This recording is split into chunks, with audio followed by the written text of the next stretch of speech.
अच्छा, आज हम अपना फोर्थ लेक्चर स्टार्ट कर रहे हैं। और मैं रिपीट करता चलूँ कि ये हमारा लास्ट थ्योरेटिकल बेस्ड है।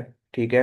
आगे फिर अब सारा प्रैक्टिकल वर्क है, और वो मैं आपको डिमॉन्स्ट्रेट करके भी दूंगा, और साथ साथ आप लोगों ने प्रैक्टिस भी करनी होगी। इसके अलावा आगे मैं फिर रिपीट कर दूं कि फर्स्ट लेक्चर में हमने सिर्फ ये पढ़ा था कि कॉन्ट्रैक्ट क्या होता है। ठीक है।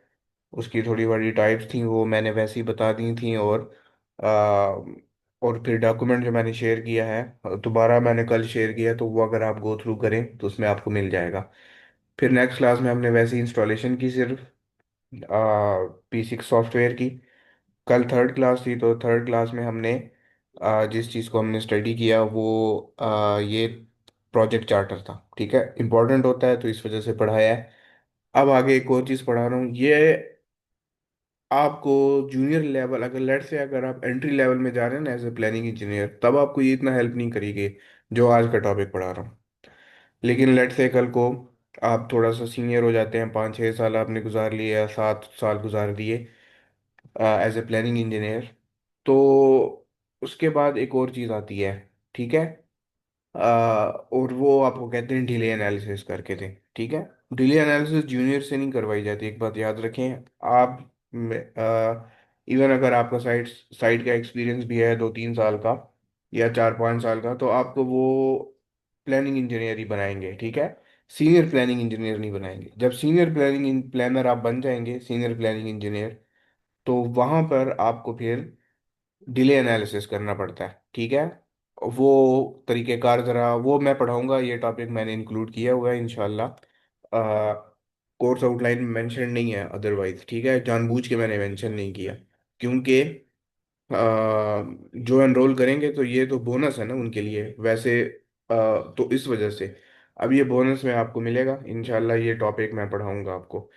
तो इसके डिफरेंट मेथड्स होते हैं, लेकिन चूंकि अब थ्योरी उसकी अभी आ रही है, तो थ्योरी मैं पहले से पढ़ा रहा हूँ। इसमें ये चीज़ मैं नहीं बताऊंगा कि क्या क्या ज़रूरत है, वो उस टाइम बताऊंगा। लेकिन आपको ये पता होना चाहिए कि आपके जो कॉन्ट्रैक्ट एग्रीमेंट या कॉन्ट्रैक्ट के जो क्लॉजेज होते हैं, या ओवरऑल प्रोजेक्ट के क्लॉजेज जो होते हैं जो बनाए जाते हैं, वो दुनिया में डिफरेंट टाइप्स के होते हैं। अब आप गल्फ में जाएं तो आपका सारा फिडिक चल रहा है वहां पर। अगर आप यूके में जाएं तो वहां पर एनईसी चल रहा है। ठीक है। फिर इसी तरह यूके में जेसीटी भी चल रहा है। अच्छा, एनईसी जरूरी नहीं है कि सिर्फ यूके में चल रहा है, वो इंटरनेशनल भी चल रहा है, वो यूरोप साइड पर भी चल रहा है। फिर एक और चीज़ आ जाती है जिसको AIA कहते हैं। ठीक है, वो आर्किटेक्ट्स ने बनाया हुआ है। तो वहाँ पर चूंकि आर्किटेक्ट्स का यूएस में काफ़ी ज़्यादा स्कोप है, तो इस वजह से आप देखें तो आपको बड़े बड़े आर्किटेक्ट्स यूएस के मिलेंगे। तो या कोई और किसी या आपको फ्रांस का मिलेगा, या आपको इसी तरह किसी बड़े यूरोपियन कंट्री में से किसी का भी मिलेगा। लेकिन उसकी जो डेस्टिनेशन है, जहाँ पर वो पीक पकड़ता है, वो यूएस में ही पकड़ता है।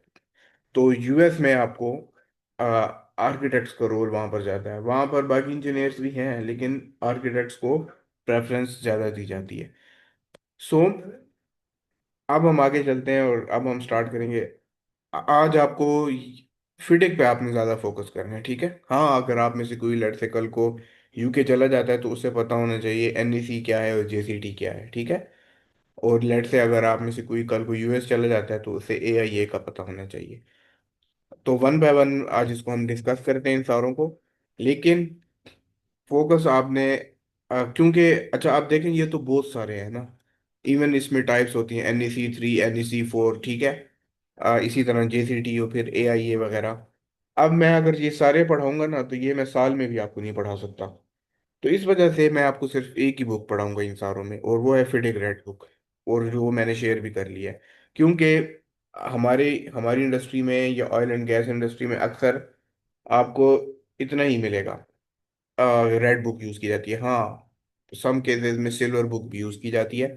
हम थोड़ा बड़ा उसको स्टडी करते हैं आज पहले। तो आपकी कुछ टाइप्स होती हैं। ठीक है। अब देखें पाकिस्तान में अगर उस तरह से यूज़ नहीं हो रही, इसका मतलब ये नहीं है कि बाहर यूज़ नहीं होती। तो आपको इस चीज़ का पता होना चाहिए। अब हम चलते हैं सबसे पहले जो मोस्ट कॉमनली यूज होती है बुक, वो है आपकी रेड बुक। अब जो रेड बुक है, ये बेसिकली जैसे यहाँ पर मेंशन भी है कि ये बुक जो है वो कॉन्ट्रैक्ट के लिए यूज की जाती है, ठीक है, लेकिन कंस्ट्रक्शन की बात इधर की जा रही है। और शायद अगर आप ओवरव्यू में इसका पहला बुलेट पॉइंट पढ़ें तो यहाँ पर वो ये चीज़ भी डिस्कस हो रही है कि ये बिल्डिंग और इंजीनियरिंग वर्क्स के जो जितने भी काम है ना उसके लिए यूज़ होती है, लेकिन ये गलत बात है, ठीक है। अब आप कहेंगे मैं ये क्यों कह रहा हूँ ये गलत बात है। अब आपने यहाँ पर बेस पकड़नी है। रेड बुक की बेस क्या है? जब आपको क्लाइंट आपको डिज़ाइन प्रोवाइड करेगा कि ये नक्शा है, ठीक है, ये डिज़ाइन है, अब आपने जब एग्जीक्यूट करनी है वो on the basis of this design करनी है, ठीक है। हाँ, तो जाहिर सी बात है, अब बिल्डिंग का प्रोजेक्ट हो सकता है, अब इंजीनियरिंग वर्क्स लिखा हुआ है तो इंजीनियरिंग वर्क में तो सारी चीज़ें आ जाती हैं, फिर कुछ भी हो सकता है। लेकिन अब थीम पकड़नी है आपने। रेड बुक की थीम क्या है कि ड्राइंग विल बी प्रोवाइडेड या design will be provided by the client, ठीक है। फिर उसको एम्प्लॉयर कहता है, फिडेक एम्प्लॉयर कहता है। तो आपने इस चीज को अब पकड़ लेना, अब आपके माइंड में ये चीज होनी चाहिए। इसके अलावा अब जो कॉन्ट्रैक्टर है उसकी रिस्पॉन्सिबिलिटी क्या होती है कि उसने कंस्ट्रक्शन करनी है अकॉर्डिंग टू द डिजाइन, ये अब उसकी रिस्पॉन्सिबिलिटी में आ गया। अब इसमें एक और चीज है, हमने, अगर आपको याद हो मैंने टाइप्स वगैरह भी आपको बताए थे, तो टाइप्स में कॉन्ट्रैक्ट के पहली क्लास में बताए थे। अब अगर आप उस चीज़ को ज़रा देखें, डॉक्यूमेंट भी अगर आपके पास अभी ओपन होगा तो मैं इस तरह करता हूँ, मैं ग्रुप में वो मेंशन कर देता हूँ वो डॉक्यूमेंट, ताकि इन केस अगर आप में से अभी कोई खोलना चाहता है तो वो उसको ज़रा स्टडी कर ले साथ साथ, समझ ऐसे आपको इस तरह से प्रॉपरली आएगी।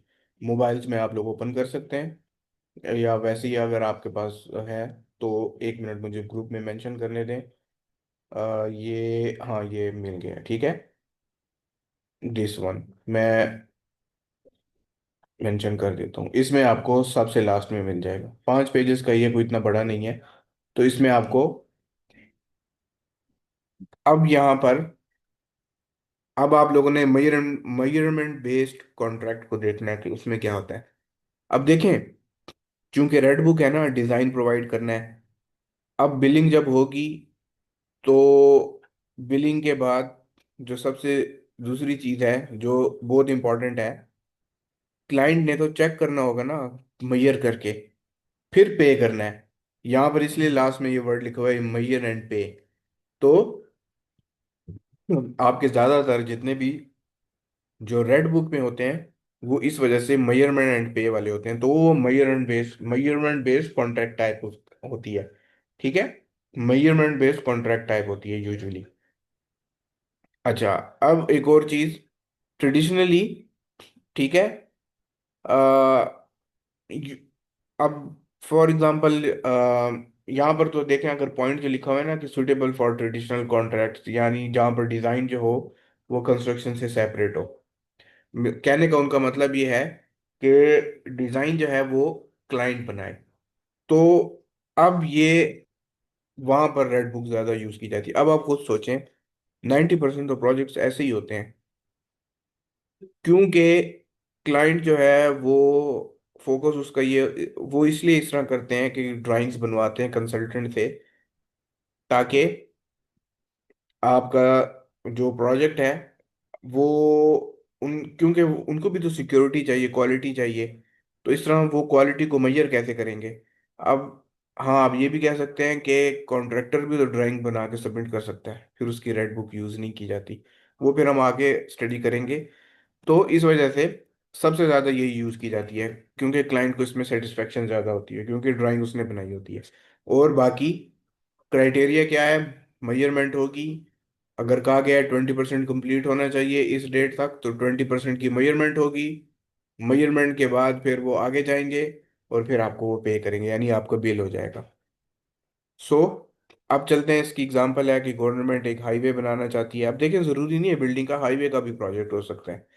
अब एम्प्लॉयर ने प्रोवाइड कर दिया, ठीक है, डिटेल डिज़ाइन, और कॉन्ट्रैक्टर ने बिड की, ठीक है, बिड करने के बाद जब उसने विन कर लिया, जाहिर सी बात है, अब आप सबको पता है वो BOQs जो बनते हैं प्रोवाइड करते हैं, क्वांटिटीज वगैरह भी, वो आपको रेट देता है हर कोई। तो बिडिंग में जब वो विन कर जाता है, तो जाहिर सी बात है फिर अब उसमें फिर आपके डिफरेंट फैक्टर्स आते हैं। अच्छा, अब ये जो एग्जांपल्स हैं ना, ये डिले के पर्सपेक्टिव वाली एग्जांपल्स हैं। अब डिले के पर्सपेक्टिव वाली कैसे हैं, कि जब सॉइल टेस्ट पहले किया तो कुछ और रिजल्ट था, ठीक है, वो गलत नहीं था, बिल्कुल ठीक था। लेकिन चूंकि जब लेकिन जब एक्सकेवेशन करने लगे हैं तो एक खास हद तक आगे जब गए हैं, तो पता चला कि सॉइल की कंडीशन चेंज हो गई है।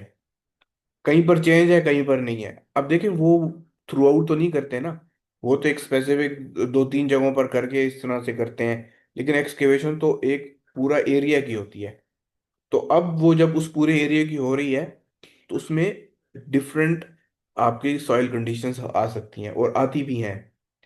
तो इस चीज को कहा जाता है अनफोर्सिबल फिजिकल कंडीशंस।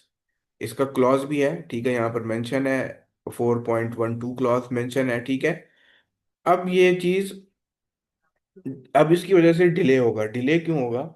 अगर देखें, टेस्ट किया, पता चला कि जो सॉइल की कंडीशन है वो सॉफ्ट है, ठीक है, लेकिन जब एक्सकेवेशन स्टार्ट हुई तो पता चला हार्ड सॉइल है, ठीक है, उसमें हार्ड वो हार्ड रॉक्स भी हैं। तो आप, जाहिर सी बात है ना, अब आपने पहले कहा होगा कि ये 6 दिन में हो जाएगा सारा काम, बिकॉज के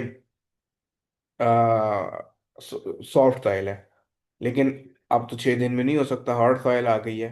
तो अब डिले आएगी। तो ये अब जेन्युइन डिले है, ठीक है, अब ये जेन्युइन डिले है। तो इस तरह की डिलेज आते हैं, ये डिलेज के पर्सपेक्टिव से है। लेकिन आपने याद रखना है कि रेड बुक में क्लाइंट ने ड्राइंग प्रोवाइड करनी है या डिज़ाइन प्रोवाइड करना है, और on the basis of that drawing जो है वो कॉन्ट्रैक्टर ने, जब वो बिड वगैरह विन कर ले, तो एग्जीक्यूशन स्टार्ट करेगा और प्रोजेक्ट को कंप्लीट करेगा। चलें आगे चलते हैं। अब आ गई हमारी येलो बुक।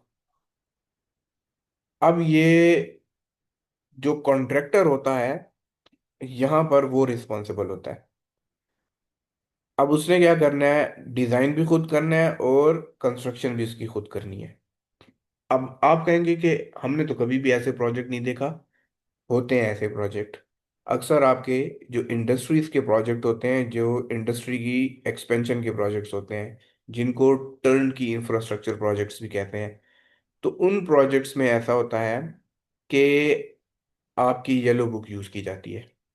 आपके जो पावर प्लांट्स की कंस्ट्रक्शन के प्रोजेक्ट होते हैं, वो भी ऐसे होते हैं यूजुअली। अब ज़रूरी नहीं है कि हो। अब अगर लेट से कोई पावर प्लांट का प्रोजेक्ट है, उसमें क्लाइंट प्रोवाइड पहले से ड्राइंग कर रहा है, और आप on the basis of that आपने एग्जीक्यूशन करनी है, तो कौन सी बुक यूज होगी? क्या कोई मुझे आंसर करेगा?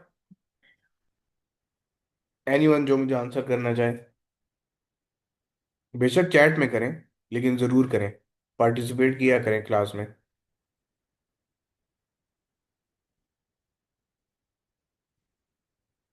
जी।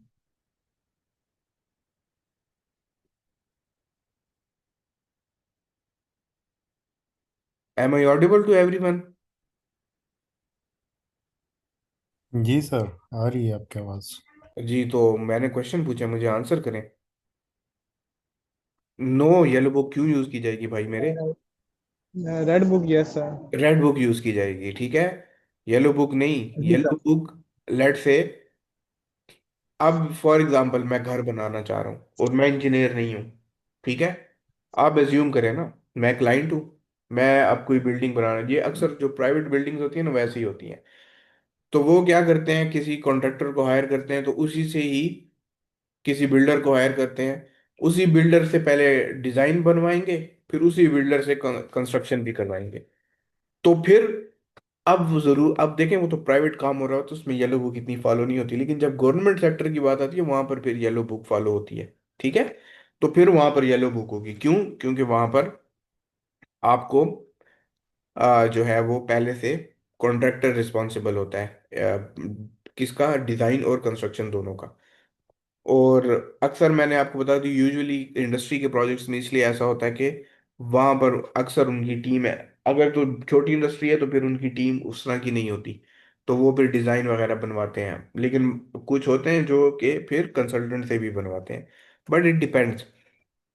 अच्छा, अब यहाँ पर अक्सर ऐसा होता है लमसम कॉन्ट्रैक्ट होते हैं। ये जो विलाज हो गए और घर के प्रोजेक्ट होते हैं ना, वो लमसम होते हैं।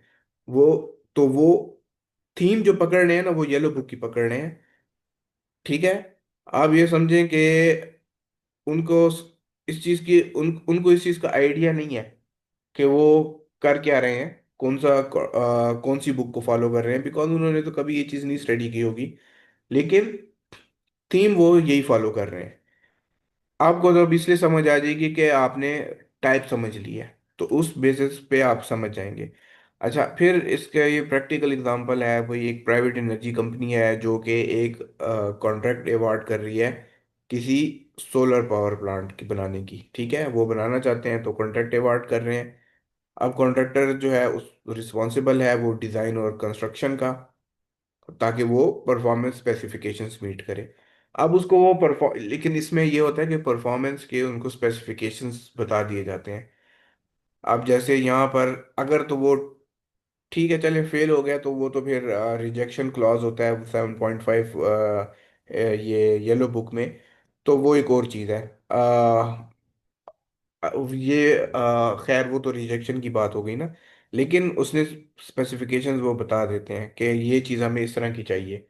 ठीक है, तो इस तरह होता है। अच्छा, अब आ जाते हैं सबसे। अच्छा, मैं आपको एक बात बता दूं, येलो बुक से ज़्यादा इंपॉर्टेंट जो है, सबसे पहले सबसे इंपॉर्टेंट बुक रेड बुक है।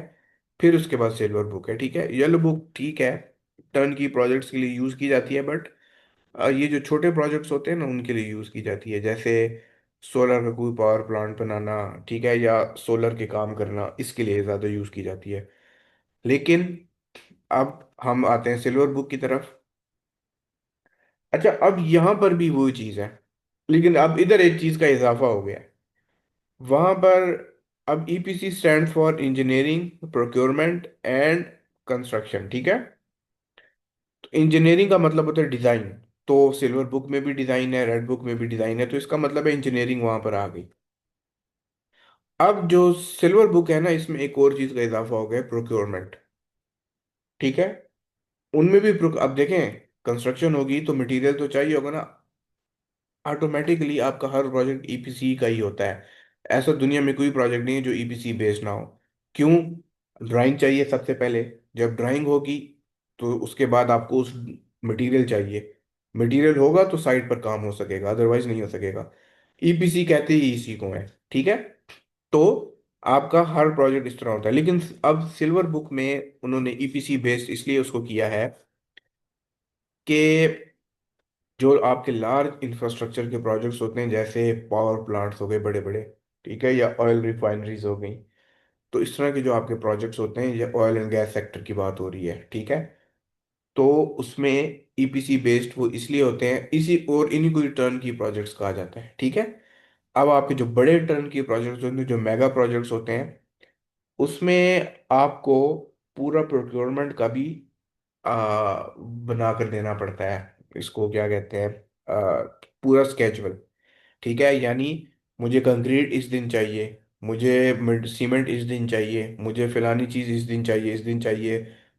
चाहे वो आप 2 साल का 3 साल का प्रोजेक्ट भी क्यों ना हो, अगले साल आपको सीमेंट चाहिए होगा, लेकिन आप वो पहले से बताएंगे उनको कि हमें इतना चाहिए वगैरह वगैरह। ठीक है, इसमें फिर लुक अहेड स्केजुअल्स और वगैरह ये सारी चीज़ें शामिल होती हैं। तो ये सारी चीज़ें मैं आपको बनाने का तरीका सिखाऊंगा। फिर अब ये तो चलें की फीचर्स तो छोड़ दें, लेकिन आपको ये समझना चाहिए। अच्छा, अब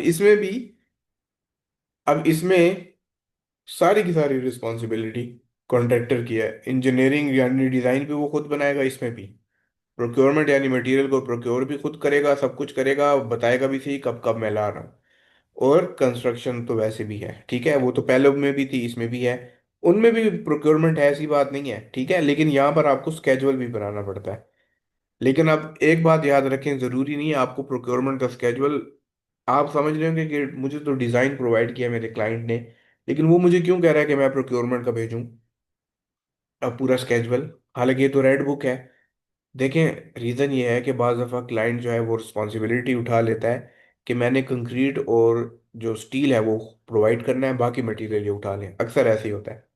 तो उसमें फिर पूरा उनको प्रोक्योरमेंट का स्केड्यूल चाहिए, किसका चाहिए?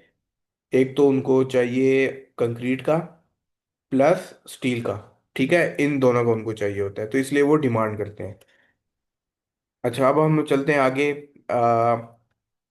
अब यहाँ पर हम इसकी एग्जांपल देख लेते हैं। कोई एक मल्टीनेशनल कंपनी है जिसने कॉन्ट्रैक्टर को हायर किया है, ठीक है, और वो डिज़ाइन उससे बनवाना चाह रहे हैं, प्रोक्योर भी करवाना चाह रहे हैं, ठीक है, यानी प्रोक्योरमेंट का पर्सपेक्टिव भी है, और केमिकल प्लांट जो है उसकी कंस्ट्रक्शन चाह रहे हैं। तो अब एम्प्लॉयर यहाँ पर क्या करेगा, वो आउटपुट कैपेसिटी बताएगा कि इतनी कैपेसिटी का मुझे केमिकल प्लांट चाहिए। मतलब कि उसको पूरे और परफॉर्मेंस के की परफॉर्मेंस के क्राइटेरिया, अब ये कहाँ पर होते हैं की परफॉर्मेंस के क्राइटेरिया? ये मैं कल बता चुका हूँ, कहाँ पर होते हैं? एनीवन जो बताना चाहे? ये मैं कल बता चुका हूँ।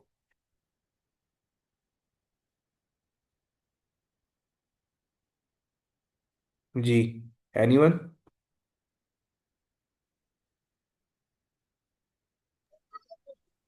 Project charter, very good Daniyal, very good. ठीक है, तो वहां पर बताया, ठीक है ना? आप देखें, इसीलिए मैंने आपको प्रोजेक्ट चार्टर कल पढ़ाया था। सो वो आपको बताएगा, आपने बस एग्जीक्यूशन स्टार्ट करनी है, वगैरह वगैरह। फिर जो भी चेंजेस आती हैं या प्राइस एस्केलेशन होती है वगैरह वगैरह, वो फिर एक और डिबेट है। वो फिर extension of time plus cost claims, वो एक अलग चीज़ है। वो डिले एनालिसिस का हिस्सा है, वो मैं आगे पढ़ाऊंगा फिर। तो अब आ जाती है आपकी ग्रीन बुक। अब जो ग्रीन बुक है वो भी स्मॉल स्केल प्रोजेक्ट्स के लिए ये यूज़ की जाती है जिनकी ड्यूरेशन शॉर्ट हो, ठीक है। बेसिकली आपके जो रिपेयर के प्रोजेक्ट्स होते हैं ना, मेंटेनेंस और रिपेयर के प्रोजेक्ट्स, ठीक है, जिसको M&R प्रोजेक्ट्स कहते हैं, मेंटेनेंस एंड रिपेयर प्रोजेक्ट्स, जो थोड़े से छोटे होते हैं, वो बड़े नहीं, छोटे प्रोजेक्ट्स, यानी कि अक्सर हॉस्पिटल का एक वार्ड है या दो तीन वार्ड्स हैं, वो आपने करने हैं, तो वो अब एक वार्ड जो है ना वो एक महीने में हो जाता है, तो तीन तीन महीनों के या चार चार महीनों के जो प्रोजेक्ट्स होते हैं उसके लिए ये ग्रीन बुक यूज़ की जाती है। तो इसमें अब जैसे, हाँ, अब इधर एग्जांपल भी देखें, जैसे अब फॉर एग्जांपल आप, या तो, या जैसे ये हो गया पैचेस जो बनाते हैं रोड्स के ऊपर, ठीक है, रोड्स पर जो वो पैचेस जो है वो उसको मेंटेन करते हैं, रिपेयर करते हैं, तो उसके लिए क्या, कौन सी बुक फॉलो की जाती है? ग्रीन बुक फॉलो की जाती है। ये बुक सारी फॉलो कर रहे हैं गल्फ में, मैं आपको एक चीज़ बता दूं, ठीक है। रेड बुक मैं अब आपको इसलिए पढ़ाऊंगा कि अगर आपको रेड बुक की समझ आ जाती है तो आपको सारी बुक्स पढ़ने आ जाएंगी फिर। सो इसलिए मैं एक ही बुक पढ़ाऊंगा, क्योंकि अच्छी खासी बुक है, 300 प्लस पेजेस की बुक होती है। तो अब सारी बुक्स अगर मैं पढ़ाऊंगा तो ये तो टाइम निकल जाएगा। तो इस वजह से मैं एक ही बुक पढ़ाऊंगा। बाकी बुक्स आप लोगों को, अगर लेट से कल को आप किसी ऐसे डिपार्टमेंट में चले जाते हैं, अल्लाह करे जाएं, जो कि रेड बुक के अलावा ग्रीन बुक पर भी फोकस है उनका और बाकी चीज़ों पर भी है, तो बुक्स उनके पास वो ग्रीन बुक पढ़ी होती है, अब बस आपने सिर्फ वो उठा के एक नज़र गो थ्रू करना है, तो आपको ऑलमोस्ट वो रेड बुक की तरह ही दिखाई देगी। सारी बुक्स एक जैसी हैं, ठीक है, बस सिर्फ वर्ड चेंज होंगे, प्रोजेक्ट्स की ड्यूरेशंस वहाँ पर बताई जाएंगी, वगैरह वगैरह, ये चीज़ें जो है ना वो थोड़ी बहुत कम हो जाएंगी। बाकी कोई इतनी खास चेंज नहीं है। सो अब ये एग्जांपल भी देख लें, एक लोकल अथॉरिटी है, यानी लोकल गवर्नमेंट की बात हो रही है, ठीक है। अब वो चाह रही है कि हम एक कॉन्ट्रैक्ट अवार्ड करें, हमारे एक छोटी सी स्मॉल ब्रिज है, अब वो ब्रिज किसी भी चीज़ की हो सकती है, पेडेस्ट्रियन ब्रिज भी हो सकती है, तो हम उसको रिपेयर करना चाहते हैं, तो अब हम चाह रहे हैं कि काम, और ये 3 महीने इसके लग सकते हैं टोटल। तो इन सच केसेस जो है वो रेड ग्रीन बुक यूज़ की जाती है आपकी। अच्छा, अब आ गए हम गोल्ड बुक की तरफ। अब ये गोल्ड बुक में एक काम है, ठीक है, गोल्ड बुक में ऑपरेशंस भी आप शामिल हो गए हैं बस, बाकी सारी चीज़ें सेम है रेड बुक की तरह, येलो की तरह, ठीक है, सिल्वर की तरह। ग्रीन की तरह मैं नहीं कहूँगा, क्योंकि ग्रीन और चीज़ है, वो रिपेयर का काम है, लेकिन यहाँ पर कंस्ट्रक्शन भी है, बट इसमें साथ में उसकी ऑपरेशंस भी शामिल हो गए हैं। आप ऐसे समझें कि जैसे दे अमीर भाषा डैम बन रहा है ना, तो आप एज्यूम करें कि वो एक किसी कॉन्ट्रैक्टर को मिला है। अब उसने उसका डिज़ाइन भी उसने किया है। फिर डिज़ाइन के बाद वो उसकी कंस्ट्रक्शन भी करेगा। फिर जब कंस्ट्रक्शन कर लेगा तो वो उसके बाद उसमें उसके ऑपरेशंस भी करेगा। जाहिर सी बात है ना, वो कॉन्ट्रैक्टर है, उसकी इलेक्ट्रिकल की टीम होगी, तो वो इलेक्ट्रिकल जो इलेक्ट्रिसिटी सारा है का प्रोसेस जो होगा, तो उसको सर उसका भी है ये मोटरवे फेज वन भी इसी तरह हुआ है, स्मार्ट मोटरवेज भी है, मोटरवे फेज बिल्कुल वन। ऐसे ही है, मोटरवेज भी ऐसे ही है। और फेज टू भी अभी इसी तरह जा रही है। बिल्कुल, ये सी पैक आपका सारा ऐसे जा रहा है। आपके जितने भी चाइनीज है ना, वो कंपनीज जो हैं वो इसी बेस पे जा रही हैं, डिजाइन भी कर रही हैं, कंस्ट्रक्शन भी कर रही हैं, फिर उसके बाद वो ऑपरेट भी उनको कर रही हैं। तो आपका FWO भी यही काम कर रहा है। ठीक है, डिजाइन भी करता है। बिल्कुल ये smart motorway phase one FW के साथ है सर। बिल्कुल, वो भी वो आपसे अगर आप देखें तो वो टूल प्लाजा पे आपसे खैर अगर आपका एम टैग नहीं है, तो अगर आप चेक करें तो जो टूल टॉल इकट्ठा कर रहे हैं, टॉल्स पर वो भी FWA डिपार्टमेंट इकट्ठा कर रहा है। तो रीज़न ये है। अच्छा, फिर इसके अलावा ये होता है। अब इसमें क्या होता है बेसिकली, इस प्रोजेक्ट में एक लाइफ साइकिल अप्रोच होती है। हाँ, एक और चीज़, आपके जो ये वाटर ट्रीटमेंट प्लांट्स होते हैं, ये भी ऐसे होते हैं। ठीक है। अब जो वासा वगैरह है, ठीक है, एक और डिपार्टमेंट भी अच्छा भला मेरा जहन से नाम निकल गया है, वो भी इसी चीज़ को देखता है, ट्रीटमेंट प्लांट्स को और वगैरह। एक तो पब्लिक हेल्थ है ना, एक और डिपार्टमेंट भी है। इस तरह के जो डिपार्टमेंट्स हैं, अब वो भी गोल्ड बुक फॉलो करते हैं, क्योंकि उसमें वो पूरा उसको चलाना भी, ऑपरेट भी करवाना होता है। उसमें फिर आपकी गोल्ड बुक यूज़ की जाती है। अच्छा, इसके अलावा अब ये देखें, एग्जांपल भी, एक म्यूनिसिपैलिटी है, वो एक कंपनी जो है वो कॉन्ट्रैक्ट एज अ कॉन्ट्रैक्टर कोई कंपनी है, उसको हायर करना चाह रहे हैं ताकि वो डिज़ाइन भी करे, बिल्ड भी करे और फिर ऑपरेट भी करे फॉर 15 ईयर्स। ये बहुत बड़े प्रोजेक्ट्स होते हैं। अच्छा, 15, 20 ईयर्स, 25 ईयर्स, इस तरह के प्रोजेक्ट होते हैं। इसी तरह आप देखें, हर 10 साल बाद रिन्यू करना है वगैरह वगैरह जो भी है। तो ये अच्छे खासे बड़े प्रोजेक्ट्स होते हैं। और ये जितने भी ये टॉल के होते हैं, ये भी ऐसे प्रोजेक्ट्स होते हैं, ऑपरेशन बेस होते हैं। तो ये 15 15 ईयर्स, 10 ईयर्स, 12 ईयर्स, 13 ईयर्स, इस तरह के होते हैं। तो उसमें फिर आपकी गोल्ड बुक यूज़ की जाती है, क्योंकि उसमें ऑपरेशन का पर्सपेक्टिव भी रखा गया है। अच्छा, फिर आपकी लास्ट में आ जाती है, जो आपकी छठी टाइप है, वो है ब्लू बुक। अब जो ब्लू बुक है, ये यूजुअली, अब ब्लू से आपको समझ भी आ गई होगी कि ये कहना क्या चाह रहे हैं। जहां पर समंदर की बात आएगी ना, वहां पर ब्लू होगा। ठीक है। और जहां पर मेरीन कंस्ट्रक्शन हो या ड्रेजिंग के प्रोजेक्ट्स हों, तो इस तरह के जो प्रोजेक्ट्स होते हैं, वहां पर फिर आपकी ब्लू बुक यूज की जाती है। अब जैसे एग्जांपल अगर हम देखें, इधर लिखी भी हुई है कि एक पोर्ट है। ठीक है, पोर्ट अथॉरिटी है, ठीक है, वो अपने चाहते हैं कि एक ड्रेजिंग का प्रोजेक्ट हम करें, ताकि हम जो हमारी जो हार्बर है हम उसको डीप कर सकें। ठीक है। डीप इसलिए करना चाहते हैं ताकि बड़ी जो शिप्स हैं वो आ सकें। तो वो बड़ी शिप को लाने के लिए ड्रेजिंग का प्रोजेक्ट करेंगे। तो जाहिर सी बात है, आप सारा का सारा जो चीज़ इस्तेमाल होगी या जो बुक यूज़ होगी, वो आपकी ब्लू बुक यूज़ होगी। या इसी तरह मेरीन कंस्ट्रक्शन होगी, ठीक है, तो उसमें भी आपकी ब्लू बुक यूज़ की जाती है। अच्छा, अब चलते हैं आगे। बस ये अब की डिफरेंसेस हैं। ठीक है, कॉन्ट्रैक्ट टाइप कौन सी है, ये बुक्स की बेस पे। एम्प्लॉयर का क्या रोल होगा, यानी क्लाइंट का। कॉन्ट्रैक्टर का क्या रोल होगा, ठीक है, ये एग्जांपल वैसे ही समझाने के लिए है, ठीक है ना। ताकि आपको, ये आप लोगों ने, अब ये आप लोगों का असाइनमेंट है, आप लोगों ने खुद स्टडी करना है। रिस्क एलोकेशन, ठीक है, यानी ज़्यादा रिस्क किसके ऊपर आ रहा है।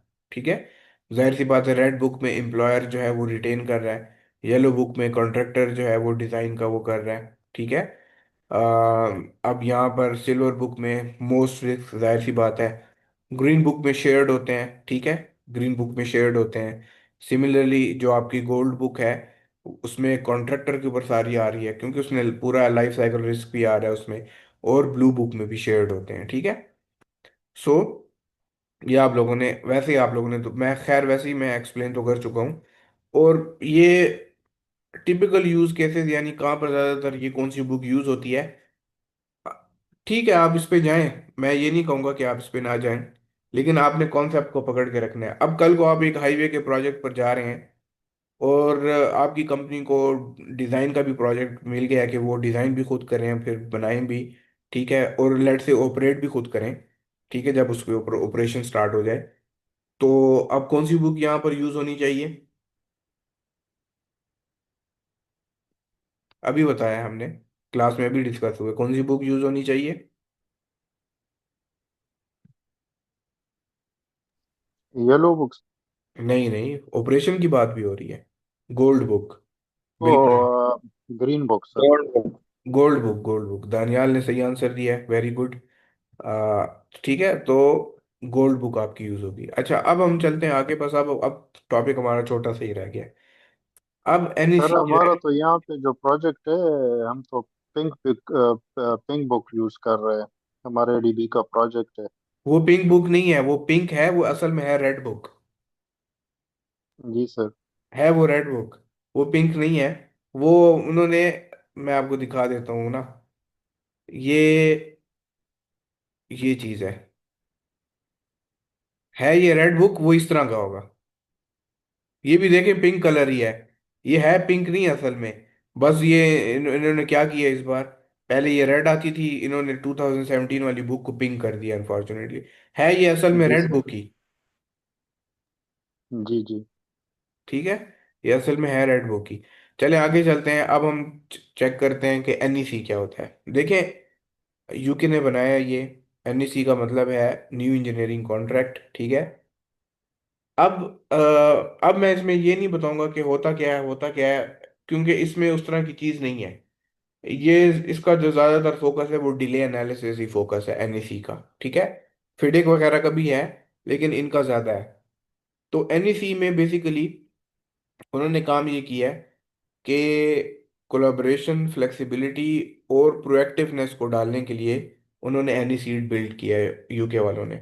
और जितने भी और यूके गवर्नमेंट एनईसी को ही फॉलो करती है। लेट से कल को आप किसी ऐसी कंपनी में काम कर रहे हैं जो यूके गवर्नमेंट के साथ काम करती हो, तो वो फिर एनईसी के ऊपर काम करेंगे। अच्छा, अब एक दूसरी चीज ये है कि बाकी ये अब वैसी बातें हैं, ठीक है, कि कंपेंसेशन इवेंट्स क्या होते हैं उसमें, ये अगर आपको जब मैं रेड बुक पढ़ाऊंगा तो तब आपको वहां पर ये प्रॉपरली समझ आ जाएगी कि क्या होते हैं। बाकी इसमें ये सारी ईओटी वाली बातें हो रही हैं कि अगर कोई ऐसा इवेंट आया जिसकी वजह से कॉस्ट में चेंज आ जाए, टाइम में आए, या प्रोजेक्ट जो है वो रिस्क का शिकार हो जाए, डिले का शिकार हो जाए यानी, तो फिर कॉन्ट्रैक्टर को एक्स्ट्रा टाइम मिल सकता है, या मनी भी मिल सकता है, मिल सकते हैं उसको, मनी भी एक्स्ट्रा मिल सकते हैं, अगर तो वो एट फॉल्ट नहीं है, ठीक है। अब वो कैसे एट फॉल्ट नहीं है, तो वो भी बता रहे हैं कि क्लाइंट ने चेंजेस रिक्वायर कर ली, ठीक है, या कोई अनफोर्सीन फिजिकल कंडीशंस आई हैं, या लेट इंस्ट्रक्शंस आई हैं, ठीक है, जिसको वेरिएशन ऑर्डर कहते हैं। तो अब उसका भी वो फॉर्मल नोटिफिकेशन और वगैरह वगैरह, जो कि फिडेक भी यही चीज़ फॉलो करता है, ठीक है। फिर आगे चलते हैं। अब यहाँ पर अर्ली वार्निंग मैकेनिज्म है, ये इन्होंने एक चीज़ अच्छी की है। फॉर एग्जांपल कल को कोई चीज़ डिले हो रही है, तो पहले आपने उसको आइडेंटिफाई करना है, फिर पहले आपने कोशिश करना है कि वो मिनिमाइज हो, ताकि डिले और कॉस्ट दोनों मिनिमाइज हो सके। और फिर आपका थर्ड जो स्टेप आता है, वो फिर ये है कि आपने कोलैबोरेटिव सॉल्यूशंस की तरफ जाना है, यानी मिल बैठ के सॉल्यूशन निकालना है। तो इसका बेसिकली मतलब यही है कि रिस्क को रिड्यूस किया जा सके, बस उसकी मीटिंग्स वगैरह होती हैं वगैरह वगैरह। तो ये सारा काम जो है वो इस पर्सपेक्टिव में आके वो करते हैं। अच्छा, मोर ओवर, बाकी आ, ठीक है, ये तो चलें एक एग्जांपल है। अब जैसे फॉर एग्जांपल एक कॉन्ट्रैक्टर है, उसने एक पोटेंशियल डिज़ाइन क्लैश अर्ली, उसने सिंपल, मतलब आप ये समझें कि अर्ली उसने वार्निंग सिस्टम दे दिया, ठीक है। अब इशूड अर्ली वार्निंग में उसने क्या कर लिया कि एम्प्लॉयर और कॉन्ट्रैक्टर ने रिजॉल्व कर लिया वो बिफोर कंस्ट्रक्शन, क्योंकि उसको लगा कि डिज़ाइन में कोई गलती है, कॉन्ट्रैक्टर को लगा। तो कॉन्ट्रैक्टर को जब डिज़ाइन में गलती लगी तो उसने क्या किया, अर्ली वार्निंग इशू की, तो उस इशू के वजह से एम्प्लॉयर और कॉन्ट्रैक्टर ने मिलकर बैठ के जब रिजॉल्व किया वो इशू, तो उससे क्या फायदा हुआ कि आपकी कॉस्ट भी सेव हो गई, आपके मेजर डिले भी अवॉइड हो गए, और आपका जो प्रोजेक्ट था वो एक सक्सेसफुल आउटकम में आया। तो एनईसी का ये फायदा हुआ, ये बेसिकली एक प्रैक्टिकल एग्जांपल है, ये हो चुकी है, ठीक है। सो फिर मैं आपको बता दूंगा कंपनसेशन इवेंट्स क्या होते हैं, फिर उसमें एडजस्टमेंट्स कैसे की जाती हैं, अर्ली वार्निंग्स वगैरह, ये तो चलें आपको समझ आ भी गई होगी अर्ली वार्निंग्स का क्या मतलब है। लेकिन बाकी बस एनईसी का फोकस यही है, कोलैबोरेशन और ट्रांसपेरेंसी आए और प्रोएक्टिव प्रॉब्लम सॉल्विंग। और ये बुक बहुत आसान है फिडिक से, फिडिक ज़रा मुश्किल बुक है, कॉम्प्लिकेटेड है। फिर आगे चलते हैं जेसीटी, ठीक है। ये अच्छा, अब जो एनईसी है वो यूके के अलावा इंटरनेशनल भी कहीं ना कहीं यूज़ हो जाती है, बट जेसीटी जो है ये जो आपकी यूज़ की जाती है ये सिर्फ और सिर्फ यूके में यूज़ की जाती है। इसको कहा भी जाता है जॉइंट कॉन्ट्रैक्ट्स ट्राइब्यूनल। अब ये आपके ट्रिब्यूनल है, उसके अलावा ये सिर्फ और सिर्फ बिल्डिंग और कंस्ट्रक्शन प्रोजेक्ट्स में यूज़ किया जाता है। बाकी ये भी उसी तरह के क्लियर प्रोसीजर्स बता रहे हैं, टाइम कॉस्ट और रिस्क एलोकेशन के। ये एक बात मैं बता दूं, ये फिडिक की तरह हैवी नहीं है, जैसे फिडिक है ना, अब आप देख लें ये फिडिक आपके सामने है, तो 328 पेजेस की बुक है। ये इस तरह की बुक्स नहीं है, छोटी छोटी बुक्स हैं, इनमें इतना फोकस नहीं है, बट क्लॉजेस उसी तरह के ऑलमोस्ट सेम ही है। फिर इसके बाद ये वही सारी बातें हैं, ठीक है। आ, ये आपको बुक भी इस तरह की मिलेगी, ठीक है, ये इस शेप की बुक होगी। और बाकी हुई सारी वही बातें हैं जो कि जैसे फॉर एग्जांपल इधर वेरिएशन आ गई तो लेट ड्राइंग हो गई या इस तरह की कुछ वजह हो गई, तो ये वो बातें हैं जो कि चेंजेस आती हैं, तो फिर ये मैं वैसे भी आगे पढ़ाऊंगा तो उसमें आपको क्लैरिटी हो जाएगी। अभी ये टॉपिक एडवांस टॉपिक है इसलिए मैं इसको फॉर द टाइम बिंग छोड़ रहा हूँ, लेकिन मैं ये चीज़ इसलिए पढ़ा रहा हूँ कि आपको पता हो कि जेसीटी भी कुछ है। फिर प्रोसीजर क्या है, ये प्रोसीजर सारा फिडिक में भी यही सेम प्रोसीजर है। पहले आपने नोटिस ऑफ डिले देना, ये पूरा इसका 20 क्लॉज है, 20 चैप्टर फिडिक में, ठीक है, रेड बुक, जो कि आजकल वो पिंक उन्होंने कर दिया अनफॉर्चुनेटली। वैसे है वो असल में रेड बुक ही। तो उसमें 20 चैप्टर जो है वो सारा का सारा उसमें वो आपको प्रोसीजर बता रहा है। उधर भी आप देखें, फिटेक आपको प्रोसीजर्स बताता है, इस सूरत में ये हो गया तो ये करना है, ये हो गया तो ये करना है, तो जेसीटी और एनईसी भी यही काम कर रहे हैं, ठीक है, लेकिन जाहिर सी बात है वो अपने उस मुल्क के हिसाब से कर रहे हैं। फिर इम्पोर्टेंस क्या है, कॉन्ट्रैक्टर को प्रोटेक्ट कर रहा है, जैसे कि मैंने बताया था कॉन्ट्रैक्ट किस लिए बनाया जाता है, प्रोटेक्ट करने के लिए हर पार्टी को, कि रिस्पॉन्सिबिलिटी भी साइन हो जाती है, साथ में रोल्स भी का भी पता चल जाता है, प्लस ये भी पता चल जाता है कि मैं किस चीज़ पर जो है वो किस कौन सी पार्टी पे डिपेंडेंट हूँ, अगर वो अपनी उस रिस्पॉन्सिबिलिटी को नहीं उठाएगी तो मुझे प्रोटेक्शन भी मिल सकती है। तो इसलिए, और बेसिकली सारा मकसद क्या होता है कॉन्ट्रैक्ट का, डिस्प्यूट्स को अवॉइड करने का। चले आगे चलते हैं, अब ए आई ए को देख लेते हैं। अच्छा, अब ये जो है ना ए आई ए, ये आपका अमेरिकन इंस्टीट्यूट ऑफ आर्किटेक्ट्स ने बनाया, इसलिए नाम भी इसका ए आई ए रखा है। और ये सिर्फ और सिर्फ यूएस में यूज़ किया जाता है और वाइडली यूज़ किया जाता है सारे कंस्ट्रक्शन प्रोजेक्ट्स में। इसमें काफ़ी डिटेल, ये ज़रा बड़ी बुक है, ठीक है। अब इस बुक में इनका ये काम इन्होंने ये किया है कि फिडिक की तरह इन्होंने बनाई हुई है, रोल्स रिस्पॉन्सिबिलिटीज और प्रोसीजर्स हर चीज़ के बताए हुए हैं। मतलब कि इवन के इस हद तक भी गए हैं कि अगर वो डिलेस की टाइप भी बता रहे हैं कि कौन से एक्सक्यूजेबल डिलेस हैं, फिर एग्जांपल्स भी दे रहे हैं, जैसे for example acts of God, उस बुक में लिखा हुआ है एक्ट्स ऑफ गॉड का मतलब है नेचुरल कैलेमिटीज वगैरह, या लेबर डिस्प्यूट्स आ गई, वो भी वो कहते हैं कॉन्ट्रैक्टर के हाथ में नहीं होती, जबकि फिटे कहता है वो कॉन्ट्रैक्टर की जिम्मेदारी है। फिर अनफोर्सीन कंडीशंस आ गई आपकी। फिर वो कहते हैं कुछ आपके जो डिलेज होते हैं वो नॉन एक्सक्यूजेबल होते हैं, जैसे कॉन्ट्रैक्टर की कोई गलती है, ठीक है। फिर इसी को आगे मजीद वो बताते हैं कि फिर कौन से वाले डिलेज जो हैं वो कंपेंसेबल हैं और कौन से नॉन कंपेंसेबल हैं। तो यानी कि कंपेंसेट हमने किस में करना है, जो कंपेंसेबल में आएंगे। तो कंपेंसेबल में वो कहते हैं कि टाइम और कॉस्ट दोनों को कंपेंसेट करना है, और वो कहते हैं नॉन कंपेंसेबल में क्या करना है, सिर्फ टाइम को आपने कंपेंसेट करना है, कॉस्ट को नहीं करना। कॉस्ट अगर वो लाइबिलिटी बन रही है तो पेनल्टी भी आप लगा सकते हैं, ठीक है। तो वो इस तरह का उन्होंने बनाया हुआ है। बाकी ईओटी क्लेम्स वगैरह, सारा प्रोसीजर सारी बुक्स में वही सेम ही है, कोई डिफरेंट नहीं है। आपको किस ऑनर ने या डिजाइनर कुछ भी है तो ईओटी का आप क्लेम कर सकते हैं। सो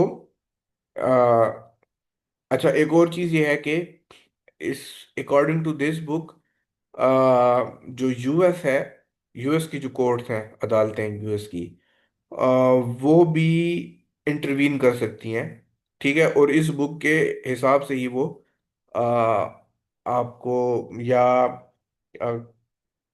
दो पार्टीज के दरमियान, कॉन्ट्रैक्टर प्लस क्लाइंट, अगर इनका कोई इशू आ रहा है तो वो फिर किसी के हक में फैसला सुना सकती हैं, ठीक है।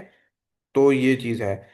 जबकि बाकियों में क्या है कि उसमें उन्होंने प्रोसीजर बताया हुआ है, टैब का पूरा प्रोसीजर बताया हुआ है डिस्प्यूट का, ठीक है, रेजोल्यूशन का, कि किस तरह से आपने जो है वो रिजॉल्व करना है।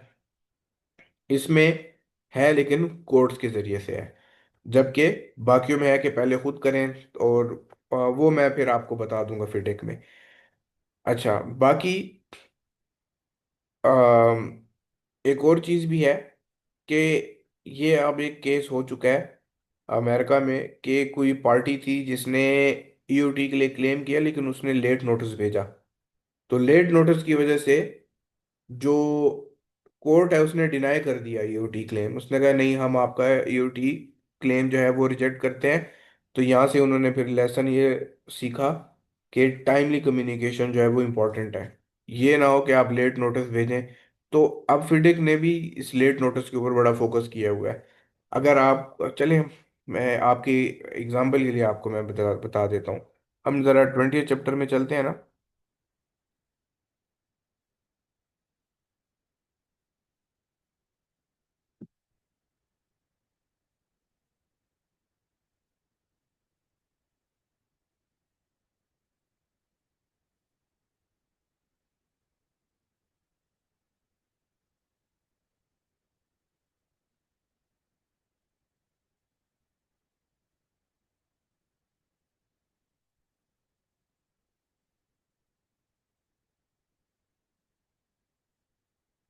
चले, हम 20 चैप्टर में आ गए।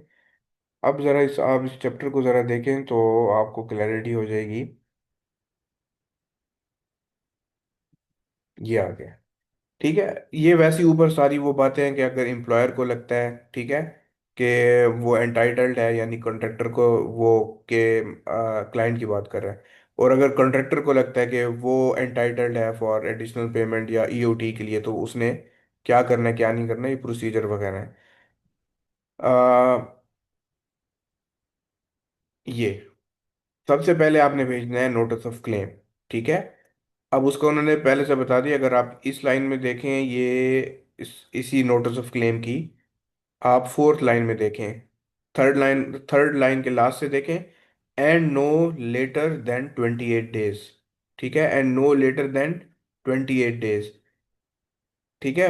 आप जो है वो विद इन 28 डेज के बाद आप जो है ना वो नोटिस ऑफ क्लेम नहीं भेज सकते। तो इसका क्या मतलब है? नो, अगर आप फेल कर गए तो and shall not be entitled to any additional payment या ईओटी वगैरह। फिर आगे चलते हैं ज़रा। अब इंजीनियर यहाँ पर ये भी बताया, अब देखें, फिर ये कहता है कि इसमें कंसल्टेंट भी का रोल भी है। तो कंसल्टेंट को आपने विद इन 28 डेज भेजना है।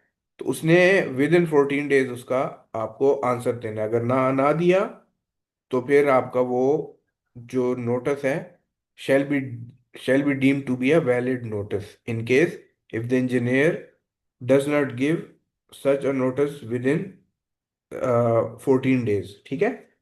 तो ये, और यही चीज़ इधर भी है, ठीक है। तो अर्ली कम्युनिकेशन, लेट नोटिस, ये चीज़ें इंपॉर्टेंट हैं। सो ये मैंने वैसे ही फिडे के साथ थोड़ी एग्जांपल करके भी पढ़ा दिया। बाकी सारा उसी तरह का है। सो आज की क्लास में हमने ये कॉन्ट्रैक्ट टाइप्स पढ़े। ये मैं अभी ग्रुप में अपलोड कर दूंगा ये डॉक्यूमेंट्स। किसी का कोई क्वेश्चन? आज की क्लास से related.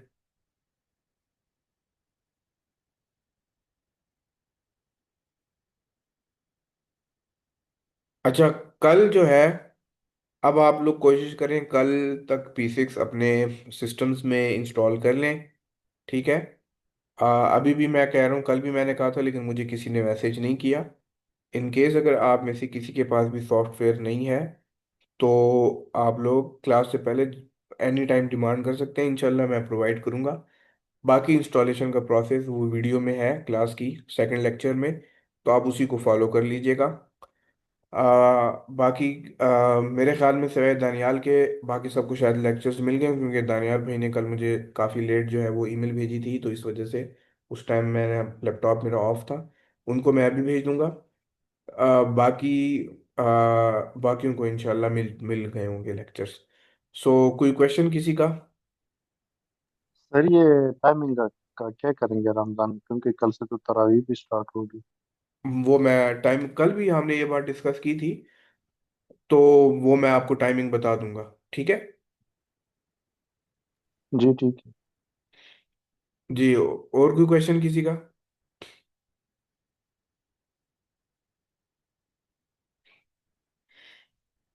Any question? I think question नहीं है किसी का भी। So let us conclude the session. ठीक है। इंशाल्लाह कल होपफुली शायद तरावी भी हो पहली, तो मैं फिर टाइमिंग्स कन्वे कर लूँगा इंशाल्लाह। ठीक है। सो इंशाल्लाह सी यू टुमारो गाइस, अपना बहुत ज़्यादा ख्याल रखिएगा। अल्लाह सर हाफिज। ये लेक्चर 3 मुझे नहीं मिला सर। वो मैंने अभी तक किसी को भी नहीं भेजा, लेक्चर 3 नहीं भेजा। Okay okay. चलें। Okay thanks. ओके, चलें, अपना ख्याल रखिएगा। अल्लाह हाफिज। अल्लाह हाफिज।